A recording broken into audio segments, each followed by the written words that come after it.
Dave Foreman always reminded us about the importance of people knowing a place to love it and then want to protect it.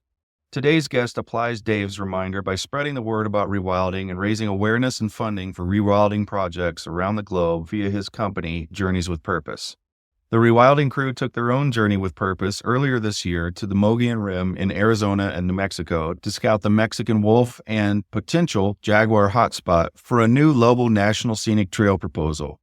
Be sure to visit rewilding.org/Mogollon, Mogollon, to learn more about how you can support the work toward protecting this vital wildway from the Gila to the Grand Canyon. Stay tuned to hear about amazing rewilding journeys resulting in growing support for wildlands protection and restoration around the world.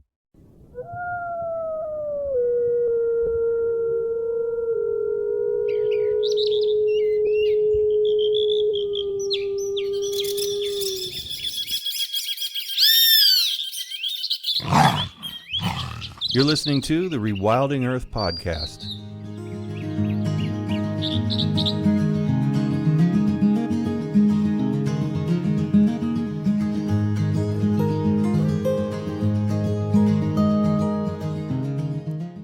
Duncan Grossart is the founder and managing director of Journeys with Purpose. Journeys is a member of 1% for the Planet, The Long Run, and a certified B Corp. As a B Corp's highest scoring travel company, it's been awarded Best for the World Environment 2022. The vision is for a world where all life thrives. Duncan passionately believes in restoring our relationship with the natural world, conserving landscapes, and harmonizing lives in prosperous communities. He joins as a co-host for Flagship Experiences and shares their context in relation to other leading conservation and restoration projects throughout the world. Duncan's rewilding landscape scale restoration experiences include work with Rewilding Britain, Wild East, the European Nature Trust, and Rewilding Europe.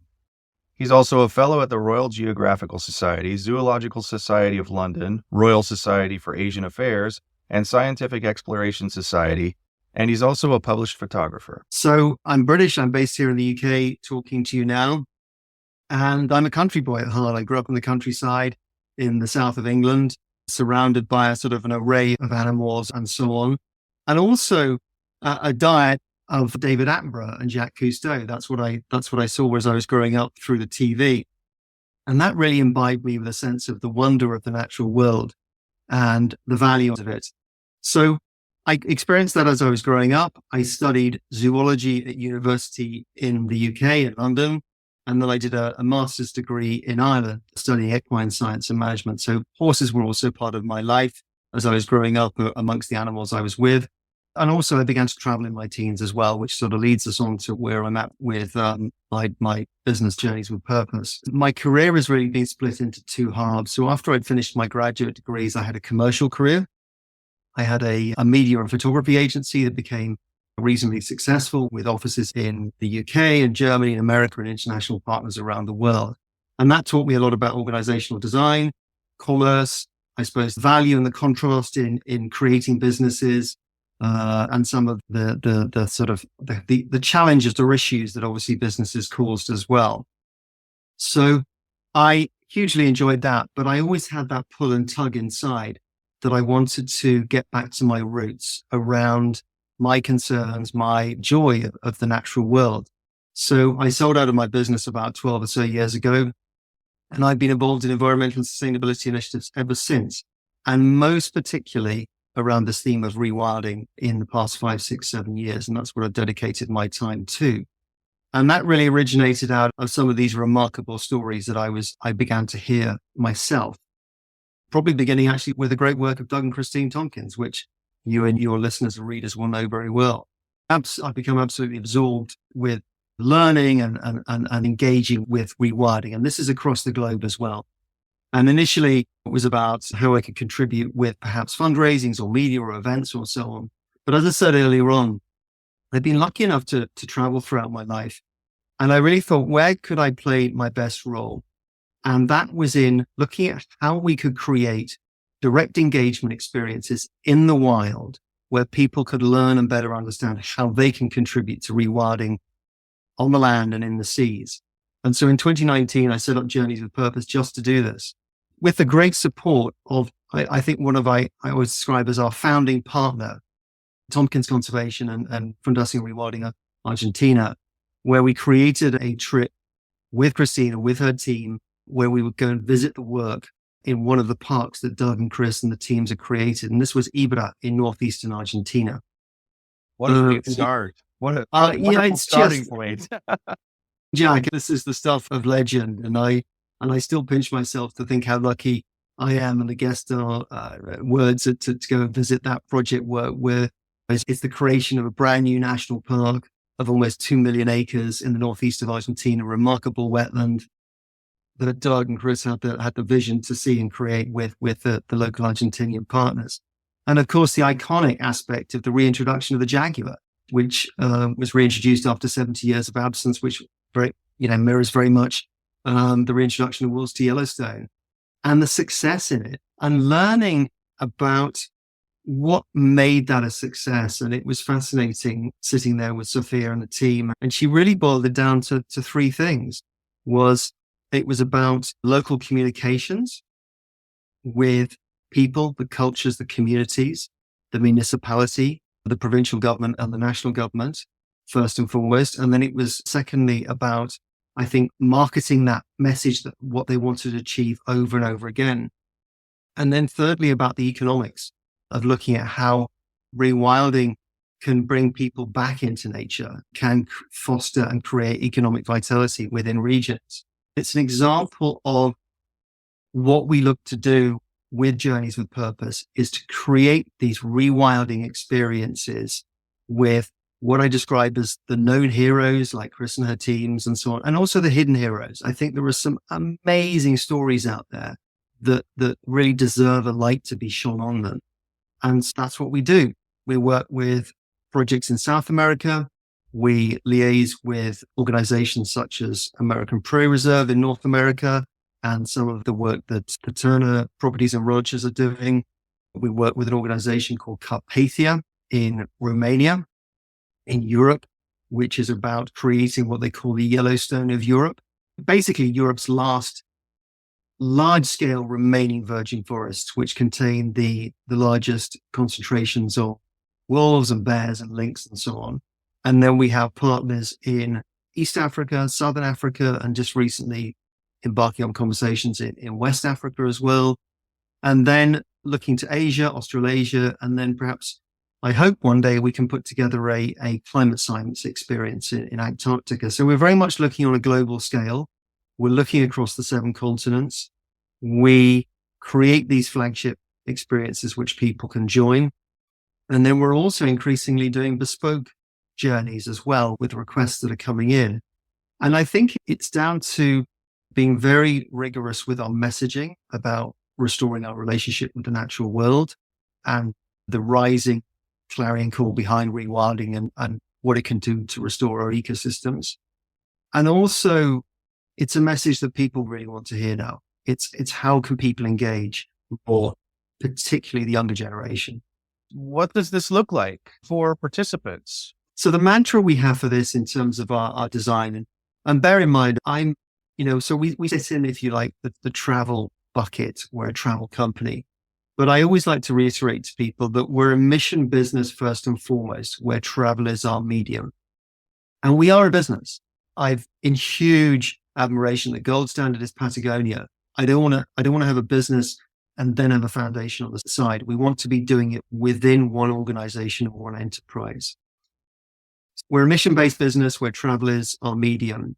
And I think from coming outside of the travel industry and looking at it with fresh eyes, we've really taken the approach where we want to make this people-centric. So our mantra is remarkable people, projects, and places, all with remarkable purpose. And so that people, projects, and places, that's how we look at how we design an itinerary in that priority order. So as I've said earlier, it's about bringing people back into nature rather than keeping them out of it, back into wild nature. And so we're always looking at how we can create a story and a narrative as we travel through a landscape, meeting people. And again, both the known heroes and the hidden heroes, because everybody, or so many people that we meet in these remarkable places has a wonderful story to tell. And that is part of the learning experience. So of course, we're going to see some remarkable landscapes, some amazing wildlife and so on. but it's really about trying to tell a story and a woven narrative across and through a landscape, and also to make it really good fun as well. That's what we're about. It's the joy of being with kindred spirits and like-minded souls and being in wild places. So what's a favorite project that pops to mind? And I know I'm asking the impossible to pick, but just something that sticks out, maybe something recent or something the epic, iconic way that you got started in Ibera. What were some of the experiences, both for the people who did the journey, but also the work that was done on the ground? How was that project enhanced by the participation? Okay, so our outlook is we want to be a contributor to the success and a support to the success of these projects. We're going to start with the one that we've already discussed, visiting Ibera National Park in northeastern Argentina. That is just a remarkable story of not just about securing a landscape, but also reintroducing species back into the landscape. And as Kris has said, a wilderness without animals is like a stage without actors. I'm slightly paraphrasing here, but that's the meaning of it. And how difficult reintroducing species can be, from the red and green winged macaw through to anteaters, through to the jaguar. So it's about learning along the way all the challenges that go with that, and whether it relates to bringing in the people that support those types of species reintroductions, raising funds, whatever it may be. These are the learnings that we take along the way, and also emphasizing community engagement as well. So I'm trying to recall the saying, I think it's corrientes vuelve ser corrientes, which is one of the sort of the phrases that the Fundación Rewilding team really used to bring in the local communities into the success of the project, to give them ownership, to give them, if you like, identity back with the jaguar. So I think, to me, that is a remarkable project to visit and see and understand the biome of a vast freshwater landscape. And in terms of the guest contribution, for our flagship trips, we always include a percentage of our trip price that goes directly to the foundation that we visit. It's typically 20%. So there's a direct financial contribution that goes into the project. And also we're working on how we can encourage people then to follow up from there. And it can be a philanthropic contribution, or it can be some form of other advocacy. So the target group that we like to work with are people who have financial means that can make further contributions to the project that we visit, or some other form of advocacy that they can bring. It can be a powerful voice in business, or in some other fashion. They could be in media, they could be in sports, but everyone that's adding to the message of the foundation we visit, and also the theme of rewilding, to bring it more and more into the mainstream, and again, restore our relationship with wild places. So that's Ibera. And the icon there is, as Sebas, the conservation director, welcomed us into the central part of what they do there, is welcome to Jurassic Park. And there's a 75-acre cage and enclosure there where they begin to habituate the jaguars back into the wild. But I think at the latest count, there were 13 now, I think, in the wild. And at the beginning of last year, there were none.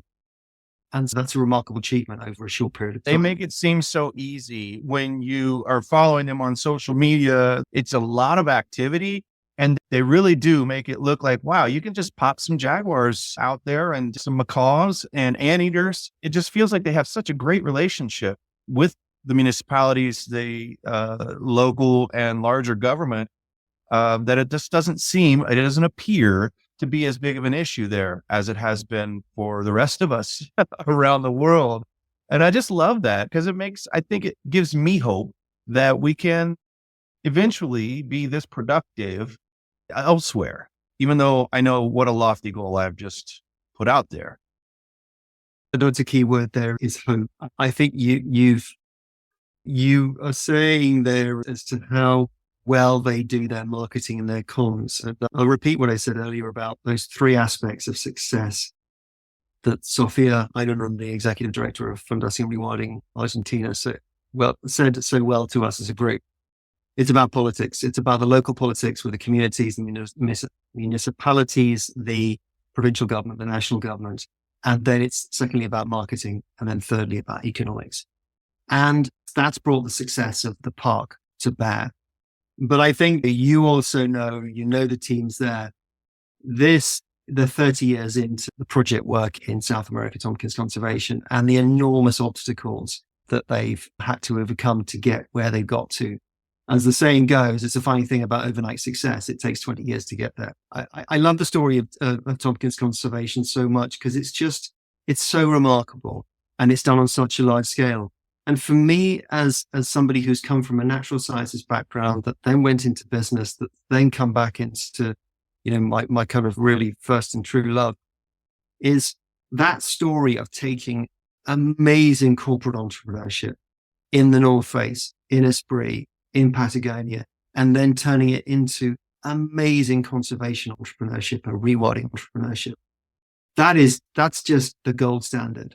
And I think to listeners, to readers, people in business who don't think they can do this, who don't think they can make contribution, they can absolutely pivot business skills, corporate skills, organizational leadership skills to rewilding and bring a great deal of success to it. Because in a way, you're often applying the same principles, good old fashioned marketing, good old fashioned communications.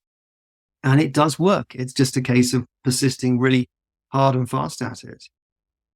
So there was a project that we support, and we had a journey in June of this year to visit Foundation Conservation Carpathia in the southeast Carpathian Mountains in Romania. And as I said earlier, remarkable landscapes and mountains and populations of bears, wolves, and lynx, and so on.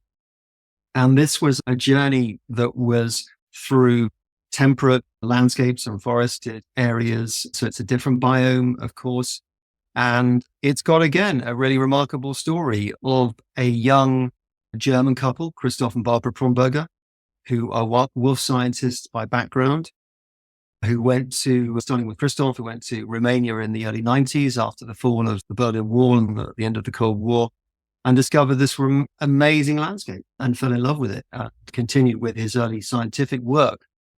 But with the integration of Romania into a capitalist system, there then became a very rapid and in many cases illegal logging going on. And this grew and grew, and he realized that he needs to take action and start to figure out, okay, how can we prevent this? And Romania is, and the sort of the illegal logging, the logging mafia there is very dangerous. People and rangers are being killed. So they took on a big task, but they brought a very good and strong crew around them and an executive board. One of the board members there is Hans-Jörg Wyss of the Wyss Foundation, and does tremendous conservation support and work around the world, and other conservation luminaries, particularly from the European sphere, European background. And so we had this journey with them, and we were lucky enough to have another couple join us at the beginning of the journey, Charlie Burrell and his wife, Isabella Tree, who are really the pioneers from the UK in rewilding, where they've taken their own 3,500 acre estate here in the UK that was farmland, and they've rewilded it. Now, on rewilding scales, that's not necessarily a great deal, but I can tell you it's a big deal. There's a big chunk of land in the southeast of England, and how they've transformed that landscape over 20 years into something very special. But they joined us, so that was part of the special experience the guests had, and the guests spent the week with Christoph and Barbara Promberger and learning about their experiences of building this foundation over the past decade or so, and how they're trying to weave together private land, hunting licenses over land, and also state land as well. So again, another amazing project at scale, about 600,000 acres. That's incredible. I'm thinking as an organization now that has its own projects, one of which is in the Mogollon area of Southwest in the U.S., Mexico, Arizona, from the Gila Wilderness up to the Grand Canyon, an arc of really wild land. And if a jaguar or a wolf wants to go north from the wolf reintroduction zone, or a jaguar from Mexico, this would be generally the path they take along the Mogollon Rim. And we just did some work there this spring, mostly just organization, volunteers, and staff, and to set up for that storytelling part of this to raise awareness and raise funds and to raise volunteers and things going forward. It would be really cool to one day get a visit from a bunch of people who would certainly fall in love with this place and become advocates in the way that you're doing it. We absolutely love meeting new partners on the ground and journeys that we can create. We also place a great deal of emphasis on female, youth, and diversity leadership and representation, both in the projects that we visit, but also the guests that we want to bring into these projects. And that leads me on to another project, another journey that we've just launched in Kenya, in East Africa, which is in collaboration with an organization called Daughters for Earth, which is about female empowerment, female leadership in several project areas that they run across the world. The Daughters for Earth was originated by an amazing lady called Zainab Salbi, who is Middle Eastern, Iraqi by origin, and had to leave her country at a fairly early age, I think, and had that experience. And she co-founded Daughters for Earth with Jodie Allen, Paul Allen's sister. And it's got a very powerful platform and advocacy. But the great wonder of that is that it's really promoting female leadership and empowerment in local communities in East Africa, in Kenya, and how they can contribute to, again, restoring our relationship with wild places. And that there are various stats about how women are underrepresented, and when they can have a voice in the community, they can basically help foster, if you like, better biodiversity resilience, better relationship with the natural world.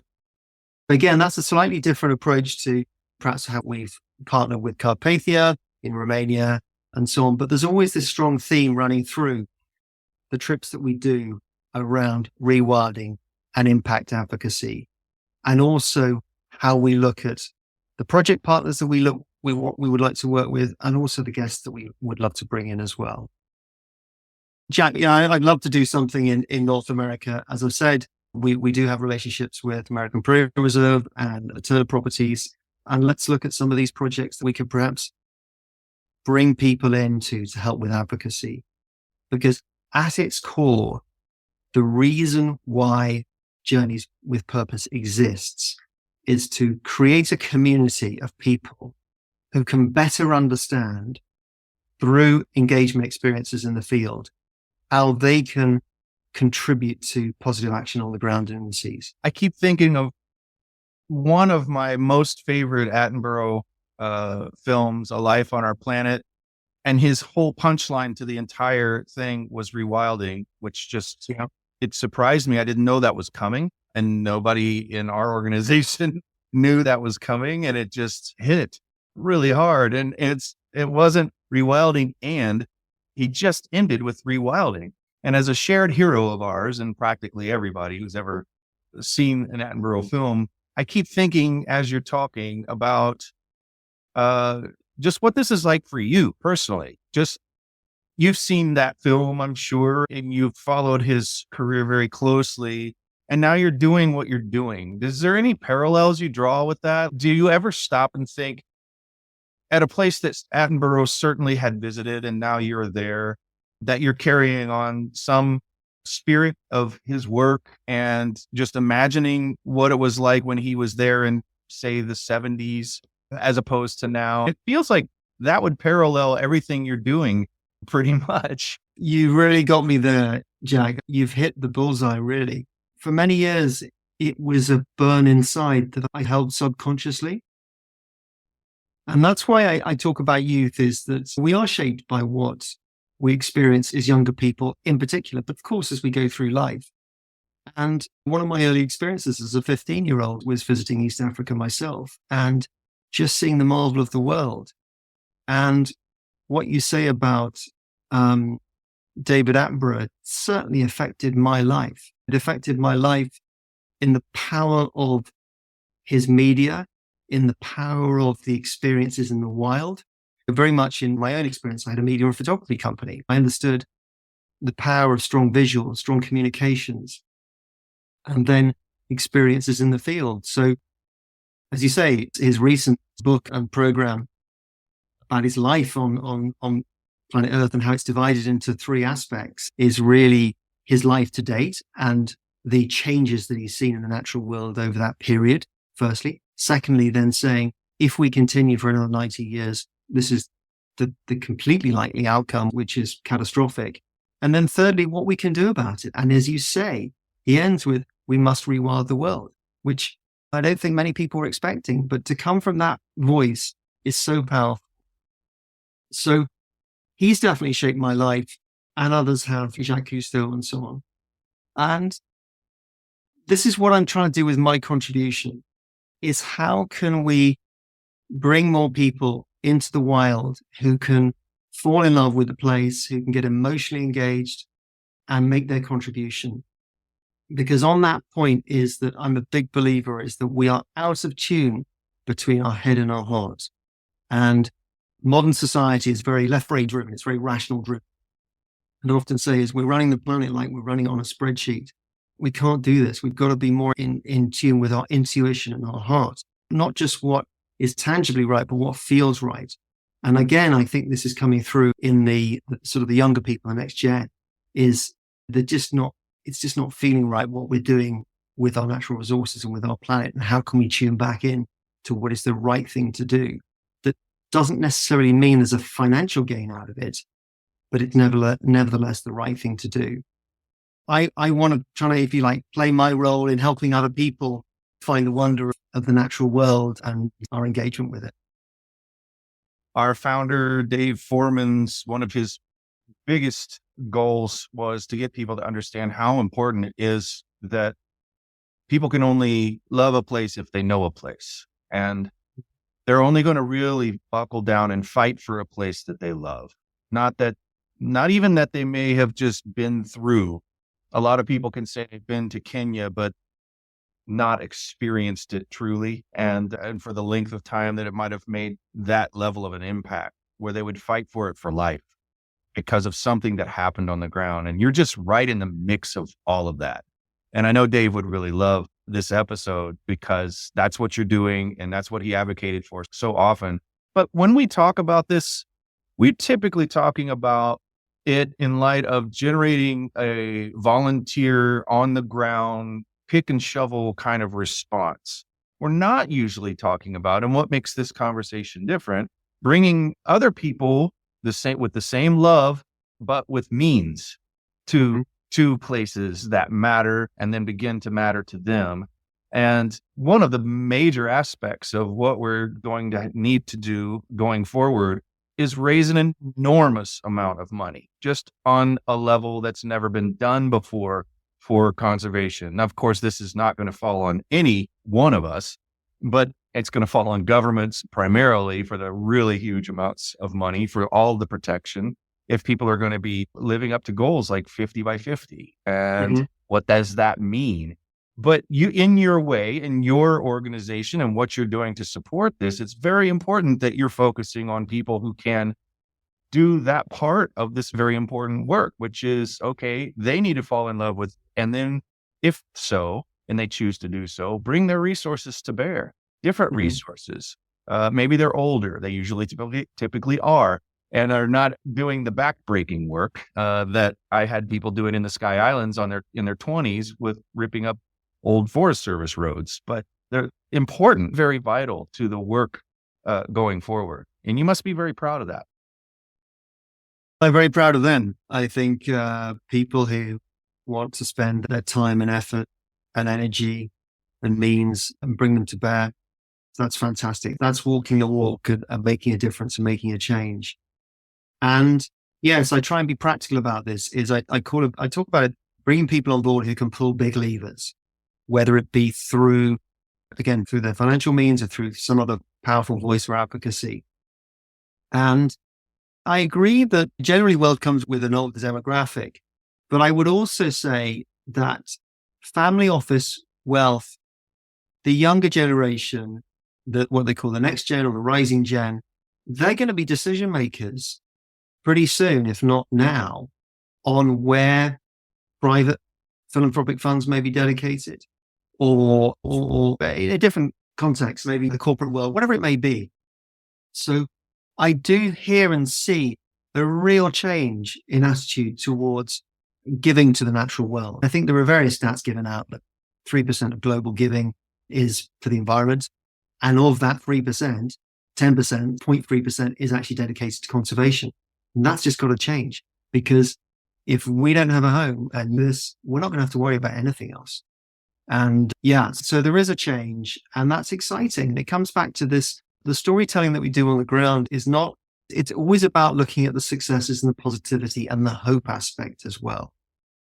Because that's what I think brings excitement and brings people alive and understanding, yes, we can make a difference. We want to do that. One aspect of this is, yes, people, I've heard stories, and I try to follow this as closely as I can, of more spending, more attention being paid by companies, individuals, private philanthropists toward these issues in general. But without guidance, and certainly without having gone maybe on one of your journeys to meet the wildlife and the wildlands and the people doing the work firsthand, a lot of the money is misguided. The spreadsheet analogy that you used before, somebody came out and said, we need 3 trillion more trees. And some of the companies that jumped on that and said, we need to hide some of our carbon emissions. And so let's go plant 1 million trees in rows in a farm kind of environment and in a monoculture. And then go back and tell everybody how great we are doing environmentally. And of course they're not. And they're learning that has slowed down. That the person who started that, I can't remember his name, but he regretted putting it the way that he did because it went viral and the companies glommed onto it, and he had to come back and retract or redirect what he meant by what he said, because he felt really bad that all these tree farms are starting to pop up in places that should have been rewilded instead of just retreed, recanopied. So that you're taking people out and showing them really this important work, I would imagine helps fine tune the way people think they should be helping in these conservation efforts and where the money really should be directed. Definitely. I think that's a very good point about, if we want of our natural world, we don't want monoculture plantations.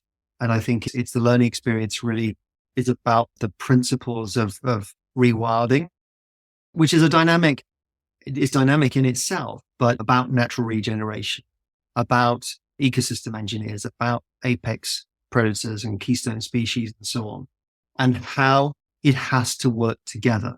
It's not just about carbon. It's about the whole. It's about the ecosystem integrity. And it's learning those lessons that I've learned myself. I'm a zoology graduate, but I'm learning something new every day. And that's so exciting. And I think that's what gets people engaged so much, that it's so fascinating and rewarding as well in of itself to be learning about these things from people in the field. I've talked about the audience that we like to bring into the field, but I'm also a very strong believer in social equity and social justice. And we are always working on how we can think about how we can bring these messages to a broad audience. Talking about this with you now, we have other initiatives as well with our own communications and our own webinars and podcasts about how we can tell these stories, bring these known hidden heroes to light through other forms of communication as well. So I'm trying to make sure that we hit it on as many levels as we possibly can, whilst always building a community that can make the biggest impacts that they possibly can. We talked a little bit about scale. How many more of your organizations do we need to solve all the world's problems?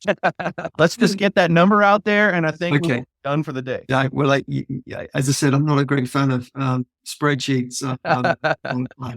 I think it's about giving everyone a feeling of empowerment, that everyone can make a difference, to bringing nature back into their lives. So your question to me is, how many more organizations do we need?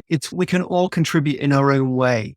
I like sport. I like sport analogies. As a sports team, I have my place in the team, but I can't, without all the other members in the team, we can't succeed. And everyone has different roles to play. So it might be a direct learning experience through Journeys with Purpose or another organization like us, or another mechanism. Rewilding starts, for me, inside one's head. We've got to rewild our brains to think about what we want to look at when we're in terms of our surroundings and so on, and be happier with what is conventional, or is traditionally called a messy environment, at least from a UK perspective.